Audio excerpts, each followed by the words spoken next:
One thing that games have generally improved upon over time is the amount of information available to the player, whether it's as simple as a readily accessible completion percentage or as detailed as an in-game compendium.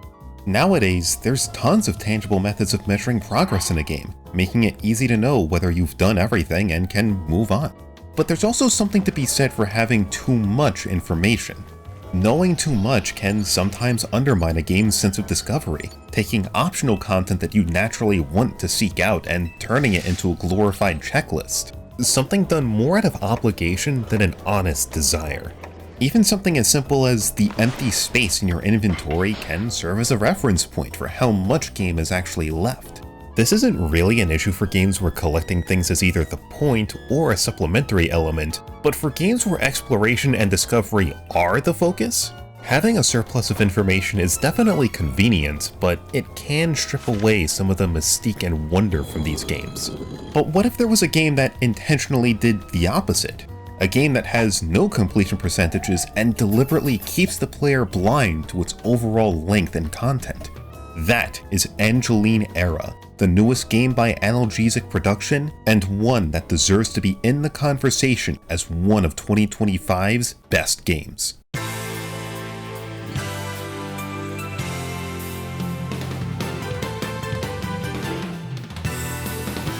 Initially, Angeline Era probably doesn't seem like it even fits with the best of 2025. With visuals barely above the N64 and a gameplay style predating the NES days, it might be easy to dismiss as another cute indie game, paying tribute to a bygone era. But beneath its simplistic surface is an incredibly smart game that encapsulates a sense of discovery that other developers have spent years struggling to recapture. It knows exactly what type of game it wants to be, embracing its niche target audience without making the gameplay experience unpalatable to potential newcomers. The result is a surreal, dreamlike experience that invites players to indulge in their curiosity and explore the lonely corners of its sprawling, fantastical world. Did 2025 have games that were more visually engrossing or mechanically complex? Absolutely.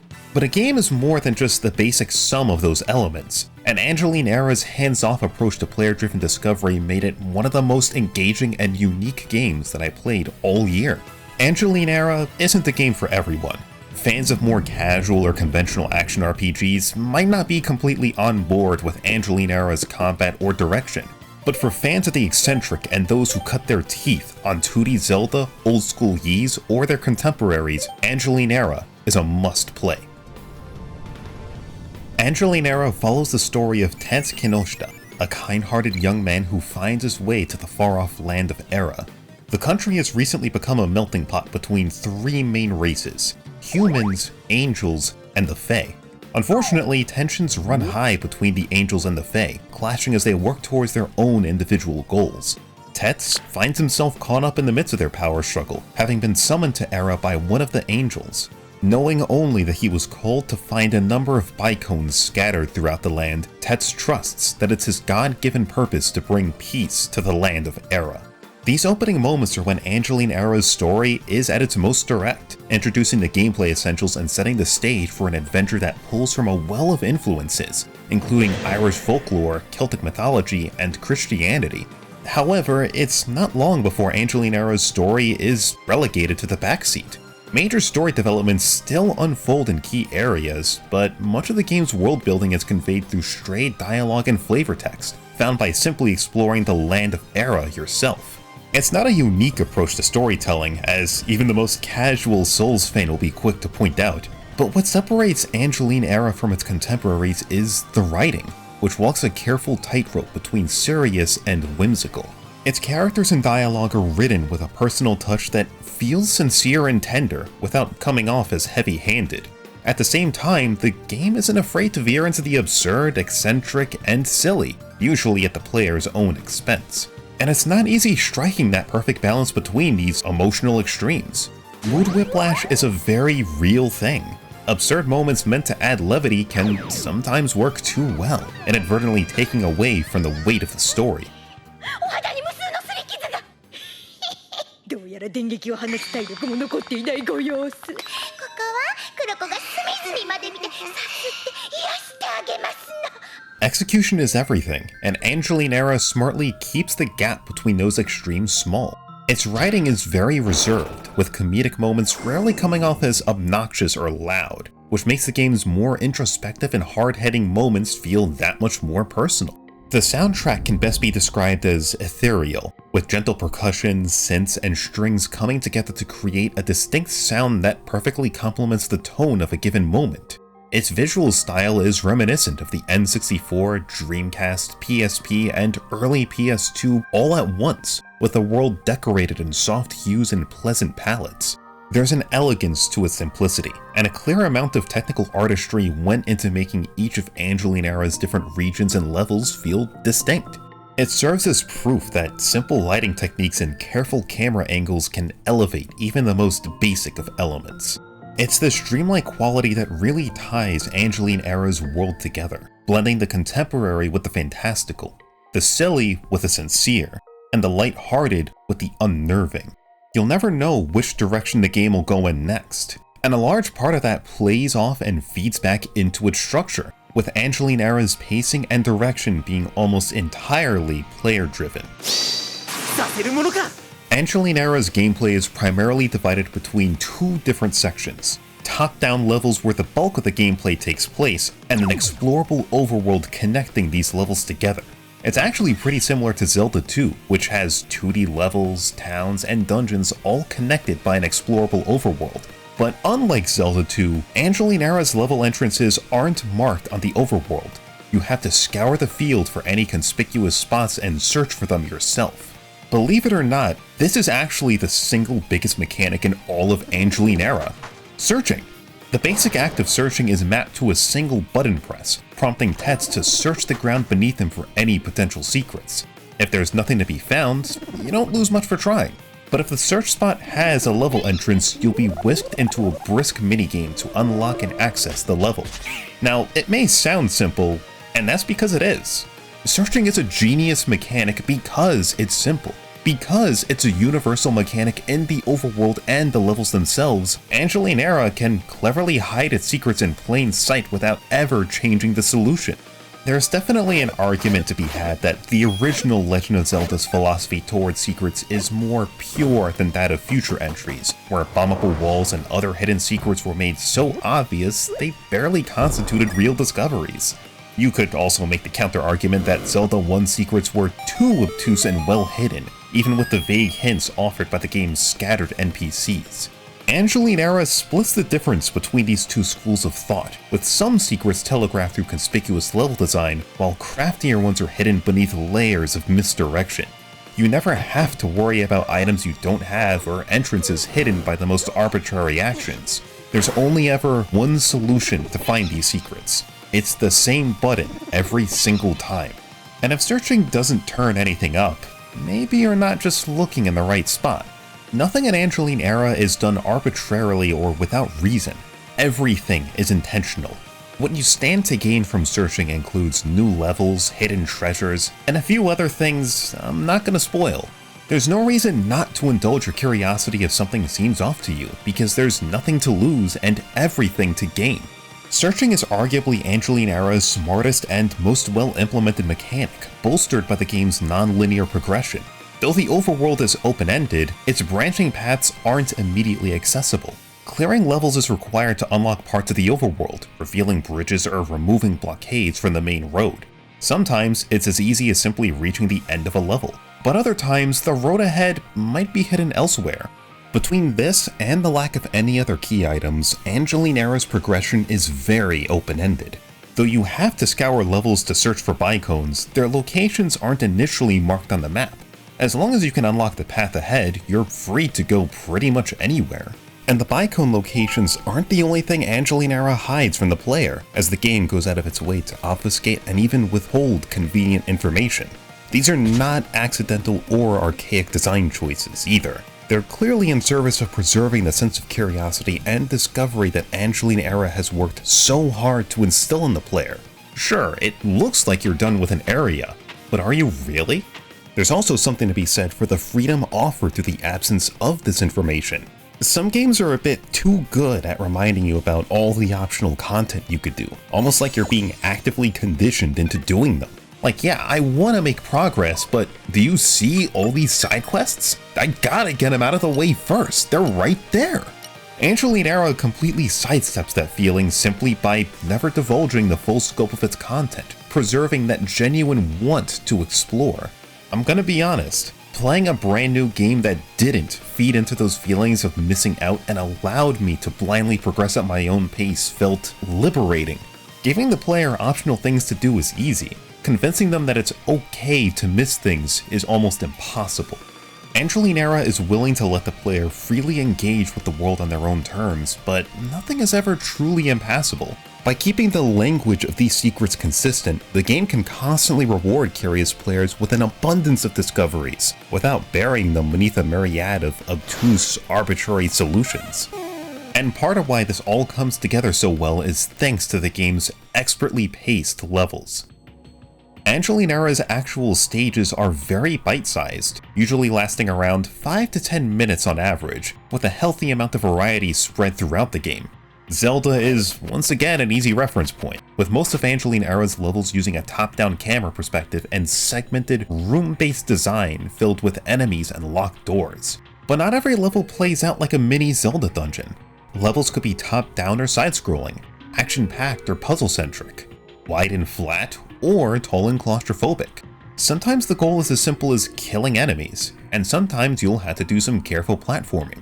Most levels are proper stages with enemies to kill, but some are peaceful settlements or passages to go through. The pace is just brisk enough that levels rarely ever feel monotonous, always mixing the experience up and leaving you wanting for more. There's rarely any large bouts of downtime between the search for new levels and actually clearing them out.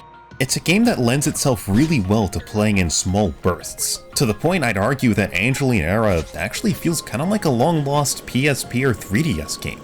It's just begging to be played on train rides or work commutes. Its open-ended structure could also lend itself well to a good randomizer. This could be a sleeper hit if someone works on adding archipelago support to the game, I'm just saying. Now that's all well and good, but there's one part of Angeline Era I've neglected to mention thus far, and it's probably going to be the deal breaker for some. There is no dedicated button for melee attacks. Once Tets bumps directly into an enemy, he'll automatically strike them with his sword.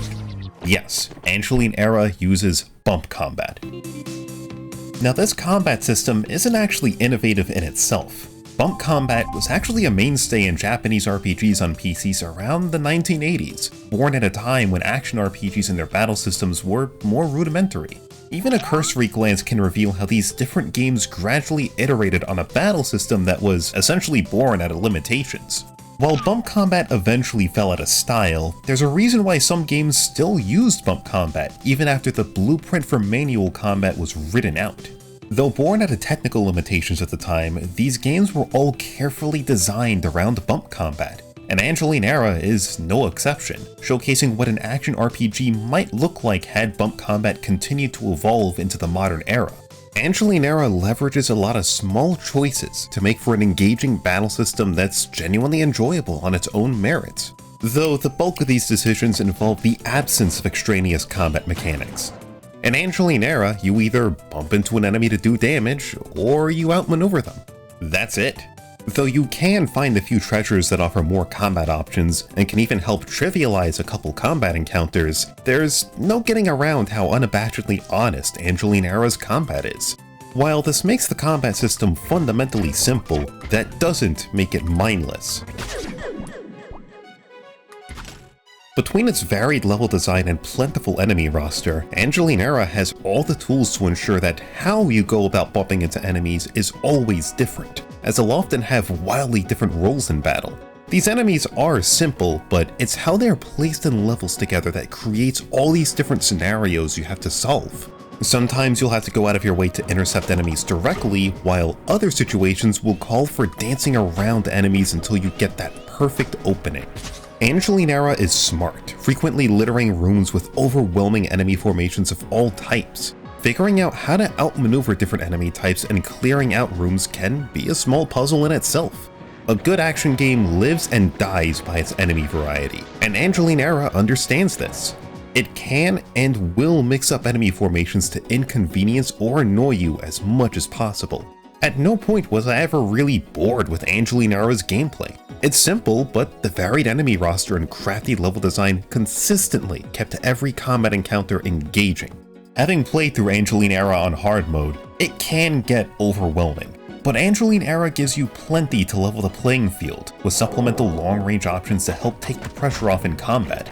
They do have limitations to prevent players from laming enemies out, but they can be invaluable in pinch situations. And even if you do end up dying, the penalty isn't a game over. You're just sent back to the checkpoint at the start of levels, which, again, usually aren't that long to begin with. It's undeniable that Angeline Era is catered to a very specific audience, as bump combat is something that just won't click with everyone. Like, this game actually has a display option specifically for people who still have CRT monitors in the year 2025. Melos Hantani and Marina Kataka knew they were designing this game for freaks. But in spite of its niche appeal, I feel Angeline Era remains surprisingly accessible. Just recently, I finally played Dragon Quest I for the first time, and while I think this game's foundation is still accessible and holds up today, it's undeniably wrapped in rigid, old-school design sensibilities that are hard for modern audiences to accommodate to. Angeline Era evokes that very same feeling of adventure and exploration, but in a more approachable package. There's no stats to worry about, no incremental gear to purchase, and fundamentally simple gameplay. The barrier for entry is extremely low for those willing to try. Now, if you were to walk away from this video at this point, you'd probably think there's nothing wrong with Angeline Era. But unfortunately, there's one glaring issue, and it's kinda hard to ignore. Angeline Era is overall focused heavily on the exploration of an interconnected, non-linear world, and it's clear the entire game is in service of that. But in its closing hours, the game's narrative converges that progression towards a single point. Its freeform, open-ended world becomes constrained by a narrative that freefalls towards the abstract and irregular. Its immaculate, player-driven pacing craters right at the finish line. While it's clearly in service of the narrative, the execution doesn't feel as considerate as what came before. Now, the actual contents of Angeline Era's story are legitimately interesting. As someone unfamiliar with analgesics' prior work, I wasn't fully prepared for the narrative's more cerebral, abstract direction, often bringing to mind the closing hours of Killer 7.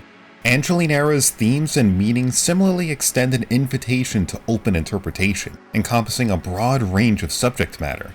In the hands of less skillful writers, it'd be easy to transform the story into an unfocused soapbox for their own personal beliefs, rather than a vehicle meant to present these concepts to the player.